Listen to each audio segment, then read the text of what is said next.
Hello everybody and welcome to a new tutorial. Today I will show you step by step how you can plot a drawing in Fusion 360 with all the details that you need. So let's get started. For today's example, I select this model.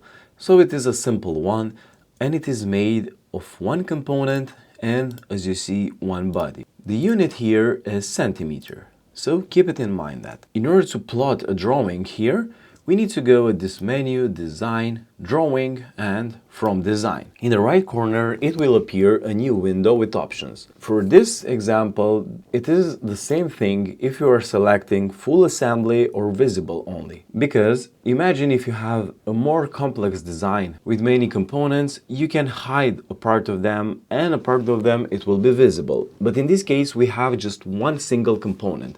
So basically it is the same to select Full Assembly or Visible only. The rest you will let like this. The units, it is up to you if you want to select inch or millimeters when you put all these dimensions. And of course the sheet size, which is in my case A4, A3, A2, A1 and A0.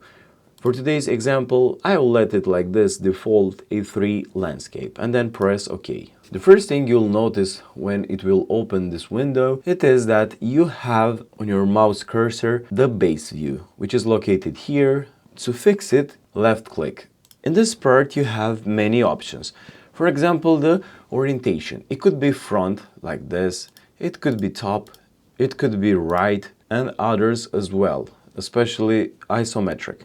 But I will let it in front. You can see here that you have 4 styles. So visible edges, as you see, and I'll press OK to see it better, only the visible edges.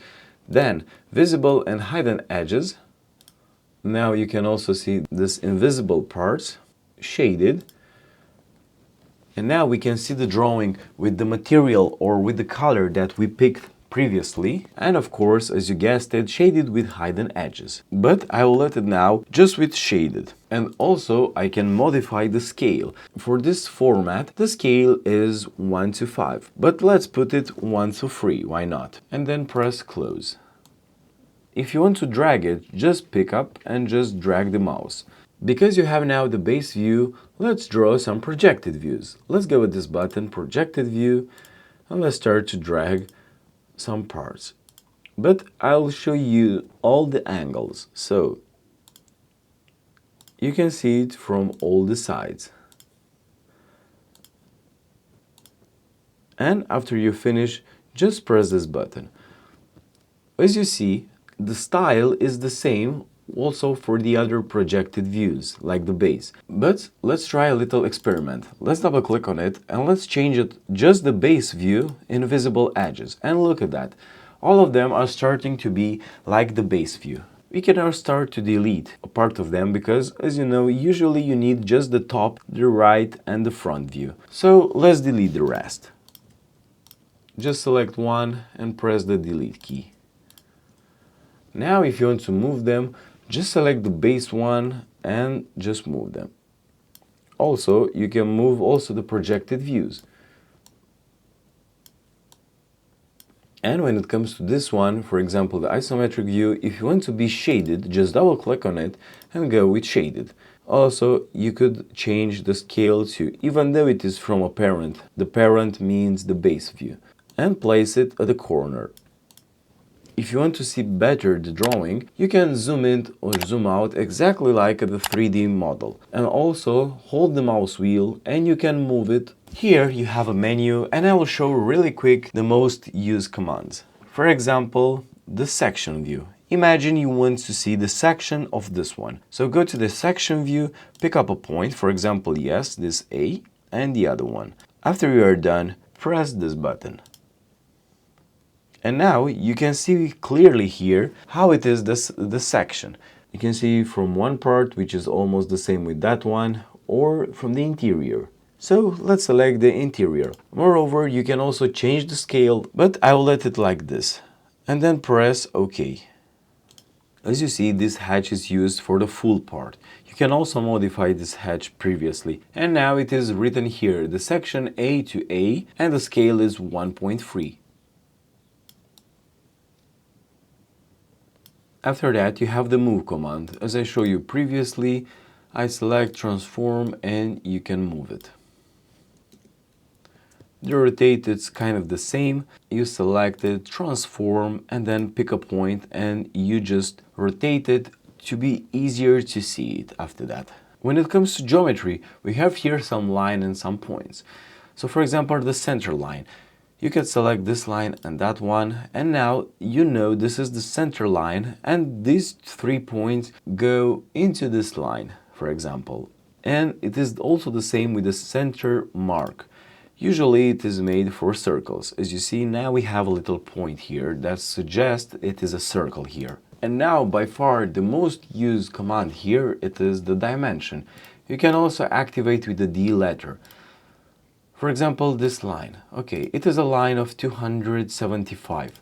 But on the other hand, here at the dimension menu, you clearly see you have more options: linear, align, angular, radius, diameter, and so on. But all of them are included here in this dimension. The program will know exactly what to measure when you put the cursor of the mouse on it. For example, I put the cursor of the mouse here. Okay, it is obvious, it is a line. For example, if I will put it here, it will clearly see that it is a radius, or I need to see this angle. So I select this line. Obviously the first instinct is to measure the line, and then if I will press the other one, I will have here the angle.